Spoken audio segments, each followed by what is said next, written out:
లేదనుకున్నప్పుడు సింపుల్గా మనము టమాటాతోటి కిచిడి చేసుకోవచ్చు. బొంబాయి రవ్వ, ఎజ్జిన పప్పులు, ఉల్లిపాయ, టమాటో, పొటాటో.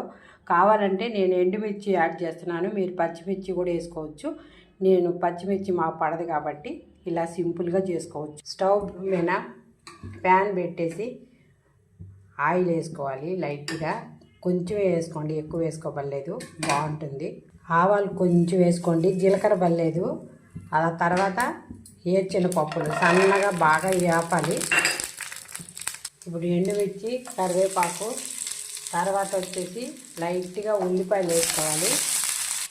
తర్వాత పొటాటో, టమాటా కూడా వేసుకొని ఆఫీస్ నుంచి వచ్చాక సింపుల్గా ఈజీగా 1 మినిట్లో అయిపోతుంది.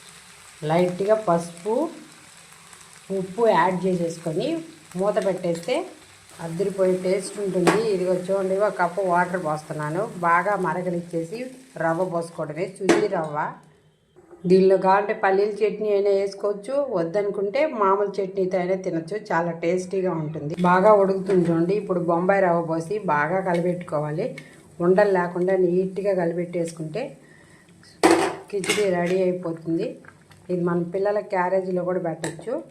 ఉడికింది చూడండి. పుట్నాల పప్పుతోటి చట్నీతో సర్వ్ చేస్తున్నాను నేను. మీరు కావాలంటే ఏ చట్నీ, ఇది ఒక్కటి ఉంటే మాత్రం సూపర్గా టేస్ట్ వస్తుంది. ఒక్కటి మర్చిపోకుండా వేయండి, సూపర్ టేస్ట్ వస్తుంది.